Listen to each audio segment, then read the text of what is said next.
Let's turn to those errors of Aristotle that I mentioned on a previous occasion and see how it is that Thomas Aquinas could adopt this very ironic and receptive attitude towards Aristotle when, by common consent, Aristotle was guilty of errors, that is, held positions which were in contradictory opposition to religious revelation, to Christian revelation.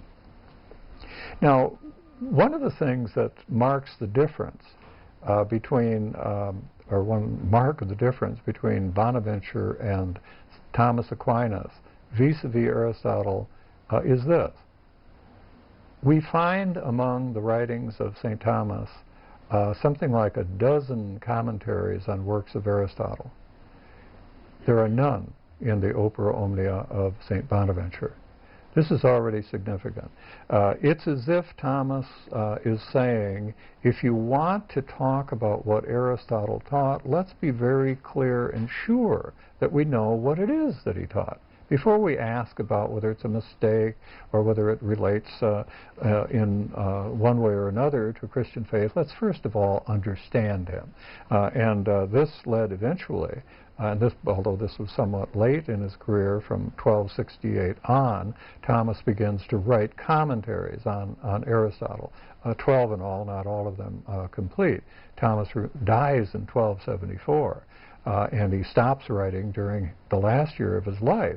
So you can see that over a period of something like 5 years, he produced this library of commentaries on Aristotle during a period when, as we will see, he was very busy about other things. So this is an achievement that just boggles the mind. But we should not think that Thomas's close study of Aristotle and his critical attitude towards other interpretations of Aristotle waited until this late phase in his short life. We see already in his commentary on the Sentences a prodigious understanding of the works of Aristotle and wariness about the interpretation of Avicenna and Averroes. So Thomas is a very discerning reader of Aristotle, and he's not taking necessarily as good money what these very authoritative commentators have had to say about the text of Aristotle. And this is important because it is their interpretation of Aristotle very often that led to the notion that Aristotle is teaching something that is in conflict with Christian faith. For example, to hold that the God of Aristotle is unaware of what is going on in the world, that he is, as Aristotle says in Book Lambda of the Metaphysics, thought thinking itself, meaning that he's just sort of self-absorbed and so forth, and doesn't know what's going on in the world. Thomas shoots this out of the water in terms of what the text of Book Lambda 12 of the Metaphysics actually says. So what he is saying, in effect, with respect to that alleged error of Aristotle, is it's a bad rap. Aristotle didn't teach any such thing at all. So there isn't a conflict between what Aristotle says about God's knowledge of this world and what Christians believe. So too with respect to the Averroistic interpretation of the De Anima, according to which the agent intellect that we talked about, that phos or inner light, is for Avicenna and Averroes. It's a separated substance. It's like a spy in the sky that thinks through individual human beings. And that is what survives, but individual human beings or human souls do not survive. If Aristotle taught this, it would indeed be in conflict with Christian revelation. But Thomas, in a polemical work, which I translated, called De Unitate Intellectus contra Averroistas, on the uniqueness of the intellect against the Latin Averroes, argues very persuasively on the basis of the text of the De Anima and the context of the passages of the De Anima and Aristotelian thought in general, that this is a misunderstanding of Aristotle. That for Aristotle, the agent intellect is a faculty of the individual soul, and if it is the basis on which we prove the immortality of the soul, then each and every human soul is immortal and not simply some separated substance. So those 2 out of 3, he's saying these are bad raps. If you know Aristotle, if you read him correctly, you're not going to attribute these 2 quote errors to Aristotle. But what about the first one, the eternity of the world? There's no doubt in the world that Aristotle held that the world had always existed, that it made no sense to talk about the world as having come to be. And clearly, this would seem to be in conflict with the revelation of Genesis, that in the beginning God created heaven and earth. What is Thomas going to do with this? What he does is this. He says, in effect, it's true that Aristotle claims that the world could not have come to be. And in one sense, he's right. If you think of the world as coming to be as a result of a change, and if change always presupposes a preceding subject of that change, obviously you have to have something prior to the world from which the world comes to be. But wouldn't that prior something also be part of what we call the world? In other words, it seems as if it's incoherent to talk about the whole shebang as having come about as a result of a change, given the necessity of a subject for a change to occur. So in that sense of the world's having come into being, Aristotle agrees with, Thomas agrees with Aristotle that that is an impossibility.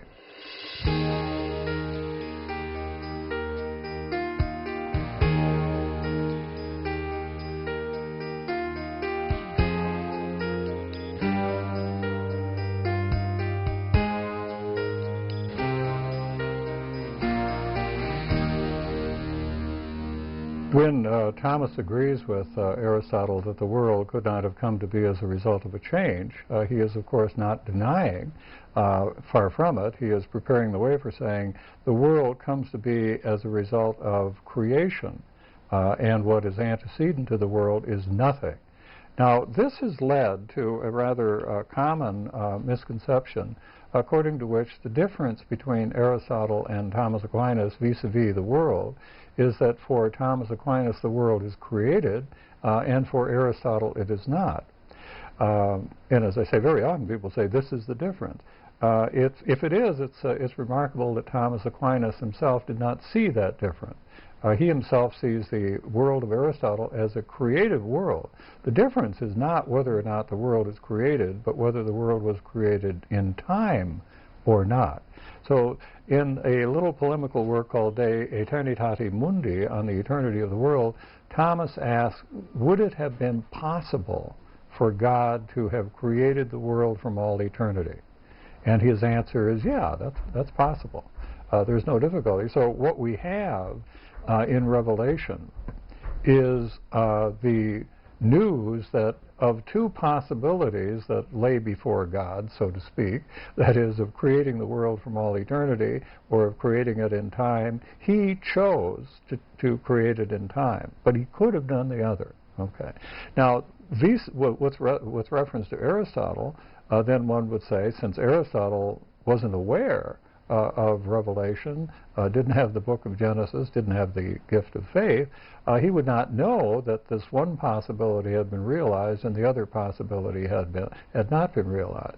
Now, there are those who know that Thomas sees the universe, the world of Aristotle, as created, and consider this to be a kind of pious or how should I say, he doesn't really mean it. It's just a nice thing to say about Aristotle, that the world was created. I don't think that kind of interpretation really ought to be encouraged. I think Thomas is absolutely serious when he says that the eternal world of Aristotle, although of course as eternal it did not come to be as a result of a change, is nonetheless a created world. Since we think of creation as creation in time, we always try to imagine some antecedent state, nothing, prior to the something that is the world. And it's as if there has to be a chronological progression from nothing to something, namely the world.